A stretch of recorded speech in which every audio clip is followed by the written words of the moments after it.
దేవుని ప్రియబిడ్డలారా, నూతన సంవత్సరంలోనికి ప్రవేశించాం. ఈ కొత్త సంవత్సరంలో అనేక ఆశలు మనం కలిగి ఉంటాం, ఆశీర్వాదాలు కోరుతుంటాం. సమస్యలు రావని కాదు సుమా, సమస్యలు లేని ఏ సంవత్సరం ఉండదు. అయితే కీర్తన 121లో వ్రాయబడింది, అపాయము మాత్రం రాదు. సమస్యలు వస్తాయి కానీ అపాయం మాత్రం కలగదు. సమూయేలు మొదటి గ్రంథం 25:28లో అబీగయీలు దావీదుతో మాట్లాడుతూ, నా ఏలినవాడా, నువ్వు యెహోవా యుద్ధములను చేయిస్తున్నావు, నీకు అపాయమేమీ కలగదు అని చెప్పింది.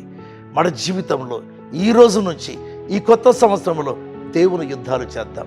అనేక కొత్త ఆత్మలను సంపాదించాలి, అనేక మంది అన్యులను రక్షణ మార్గంలోనికి నడిపించాలి. అదే దేవుని యుద్ధం, సాతానుతో చేసే యుద్ధం. ఆ యుద్ధము చేస్తూ ఉండగా సమస్యలు రావని కాదు, అపాయం మాత్రం రాదు. ఏ అపాయం రాకుండా యెహోవా నిన్ను కాపాడుతాడు. కొత్త సంవత్సరంలో కొత్త తీర్మానం. హల్లెలూయా. దేవుడు మిమ్మల్ని దీవించుగాక. ఆమేన్.